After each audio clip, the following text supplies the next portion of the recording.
Hello guys.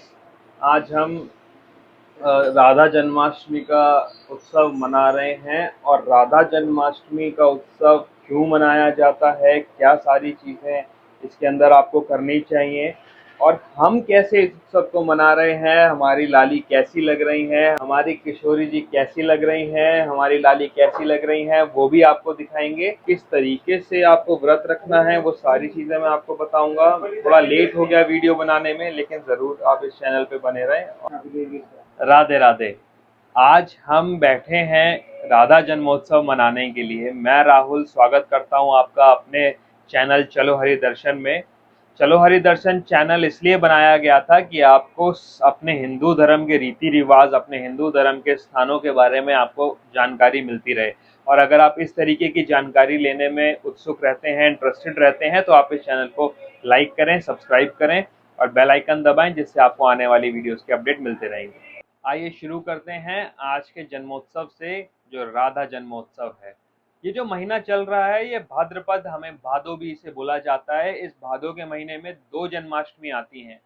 अगर दो पक्षों के अनुसार ये जन्माष्टमियां बांटी गई हैं। अगर आप कृष्ण पक्ष की बात करेंगे तो कृष्ण पक्ष की अष्टमी को हम कृष्ण जन्माष्टमी मनाते हैं। और राधा पक्ष की जन्म क्या कहते हैं, कौन सा होता है, शुक्ल, हाँ, और शुक्ल पक्ष की जन्माष्टमी को हम राधा जन्माष्टमी मनाते हैं। अब जैसे बहुत सारे लोग हैं, अगर मैं उनसे पूछूंगा कि राधा जी का जन्म हुआ कहाँ पे था, तो शायद 90% लोग हैं जो बोलेंगे बरसाना में हुआ था। बट मैं आपको यहाँ पे एक जानकारी दूंगा कि राधा जी का जन्म बरसाने में नहीं, एक गांव रावल में हुआ था, जहाँ पे आपको उनका आज भी घर, पूरा महल, वृषभान जी का घर, सारी चीजें आपको वहाँ पे दिखाई देंगी। आप हमारे साथ चलिए और आपको हम रावल के भी दर्शन कराएंगे। अभी इस वीडियो में मैं आपको बताऊंगा कि ये जो व्रत है, आज के दिन भी हम व्रत रखते हैं, जन्माष्टमी की तरह ही ये व्रत रखा जाता है, बट इसके कुछ अलग नियम होते हैं। वो नियम कैसे कैसे आपको करने हैं, इसके बारे में हम स्टार्ट करेंगे। राधा जन्माष्टमी के अवसर पर सबसे पहले हम ये जाने राधा रानी है कौन, राधा रानी का प्राकट्य हुआ कैसे था। तो इसकी एक छोटी सी कहानी है जो हमने अपने गुरुजी से सुनी थी। मैं आपको वो चीज़ बताता हूँ। कहानी इस तरीके से शुरू होती है कि जिस टाइम पे समुद्र मंथन से अमृत निकला था, तो उस अमृत को बांटने के लिए नारायण जी ने, भगवान विष्णु ने मोहिनी का रूप धारण किया था। जब मोहिनी का रूप धारण किया तो सारे ही उनकी सुंदरता को देखकर ऐसे मोहित हुए कि सब चाहने लगे कि ऐसे इतनी सुंदर, ऐसे भाव वाली हमारी पत्नी बने। चाहे वो देव हो चाहे वो राक्षस हो, दोनों ये चाहने लगे कि इतनी सुंदर काश हमारी पत्नी होती। भगवान ने इस भाव को जाना, भगवान ने इस भाव को देखा।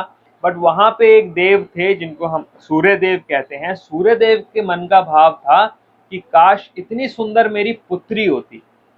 तो उस पुत्री भाव से, उस वात्सल्य से भगवान रीझ गए और उन्होंने कहा कि ठीक है, एक समय में मैं आपके इसी जो मोहिनी रूप मेरा है, और इसी मोहिनी रूप से लाखों गुना मोहित, लाखों गुना सुंदर एक कन्या आपके यहाँ जन्म लेगी। और उस कन्या को राधा के नाम से जाना गया। जब उस कन्या ने जन्म लिया तो सूर्य देव की गति निरंतर रहती है, वो एक जगह रुक नहीं सकते हैं। अगर रुके तो प्रकृति ही बननी बंद हो जाएगी। इसीलिए उनको, राधा को वृषभान जी को देना पड़ा। वृषभान वृषभान जो राजा हैं, वृषभान जी हैं, उनको राधा मिली कैसे? जब वो सुबह रात यमुना स्नान के लिए जा रहे थे, तब उनको एक कमल में एक ज्योति प्रकाशित दिखी।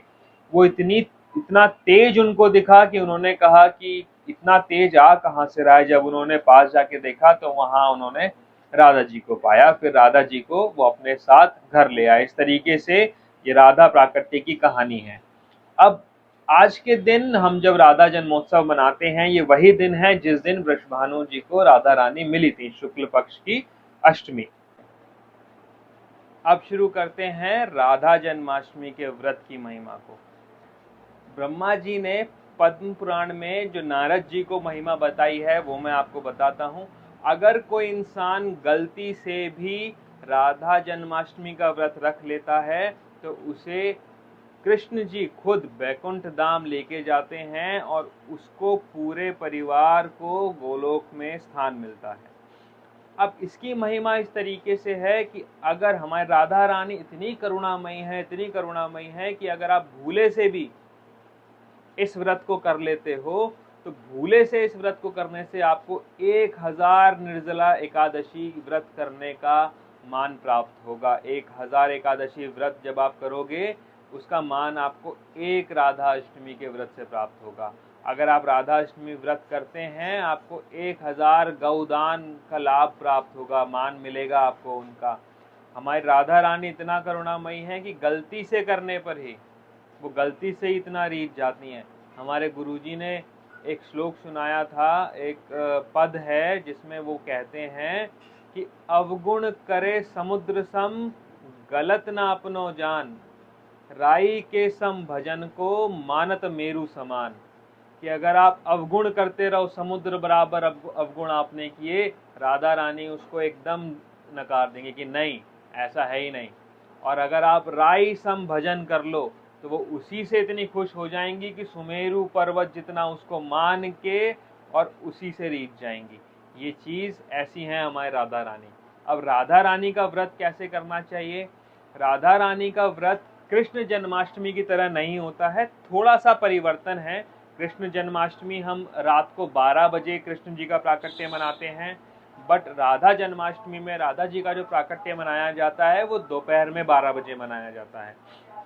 सारी चीज़ें आपकी उसी व्यवस्थित रूप से चलेंगी जैसा कृष्ण जन्माष्टमी में चलती हैं। आप अपना भोग बनाइए, आप 56 भोग लगाइए, बट यहाँ पे एक सबसे ज़रूरी बात आपको ध्यान रखनी है कि अरबी जो हम कहते हैं, अरबी की सब्जी, अरबी राधा रानी की बहुत प्रिय है। आप अरबी बनाएं, वो बहुत प्यार से भोग लगाएं और भगवान को समर्पित होकर भोग लगाएं। अरबी बहुत ज़रूरी है। अरबी के साथ साथ आप दही माखन का भी भोग लगाएं, वो भी अपने 56 भोग में रखें। हम आज व्यवस्थित रूप से ये जन्मोत्सव मनाएंगे। आप जैसे देख सकते हैं, हमने सारे भोग अभी यहाँ बनाए हैं और कुछ भोग हैं जो अभी बन रहे हैं, और उन भोग के बनने के बाद हम अपने सामर्थ्य से 21 भोगों का भोग हम लाली को लगाएंगे। लाली भी हमारी आज बहुत सुंदर लग रही है, सुबह से ही हमने उनको एकदम तैयार करके बिठाया हुआ है। और सारी चीज़, सारी व्यवस्था जो भी करी है वो इतने भाव से करी है कि लाली का प्राकट्य हमारे सामने 12 बजे होगा। हम व्रत में हैं, पूरा परिवार मेरा व्रत में है। अब एक चीज़ जो आपको ध्यान में रखनी है वो ये रखनी है कि ये व्रत 12 बजे तक, दोपहर 12 बजे तक ही संपूर्ण हो जाएगा। जैसे कृष्ण जन्माष्टमी में हम अन्न ग्रहण नहीं करते, हम कूटू का प्रसाद बनाते हैं, चरणामृत बनाते हैं, आप पंजीरी वगैरह बना सकते हैं, बट यहाँ पे लेकिन अब जो हम राधा जन्माष्टमी है, इसमें आप पूरे पकवान बना सकते हैं। इसमें ऐसा कुछ नहीं है कि आप अन्न ग्रहण नहीं कर सकते। और ज़रूरी है कि अगर आप पूरे दिन का उपवास रखना चाहते हैं, वो भी ज़रूरी है, वो भी आप रख सकते हैं। ऐसा कोई ज़रूरी नहीं है कि नहीं हमें ये सिर्फ दोपहर तक रखना है या फिर पूरे दिन का रखना है। जैसे आपकी इच्छा, जैसे आपका सामर्थ्य, आप वैसे रख सकते हैं। सबसे ज़रूरी बात कि दोपहर तक का जो व्रत होगा ये निर्जला व्रत होगा। इसमें आपको पानी ग्रहण नहीं करना है, क्योंकि हमारा ये मानना है, मेरा ये मानना है कि जिस टाइम पे वृषभान जी गए थे तो वो भी पहले ये माना जाता था कि आपको मुंह झूठा करके ही बिना करे, मुंह झूठा करे बिना ही आपको भगवान को समर्पित होना है, भगवान की पूजा पाठ करनी है, वही चीज़ें सारी होती हैं। और हम उसी भाव से राधा रानी का इंतज़ार करेंगे। हम भी निर्जला व्रत ही रखेंगे। हमारे पूरे परिवार में व्रत रखा गया है, तो आप भी कोशिश करें कि आप भी निर्जला व्रत रखें, और जब महामाई पधारें आपके घर में, महामाई का प्राकट्य हो, तब आप उनको भोग लगाएं, उसके पश्चात आप भोग ग्रहण करें। राधे राधे।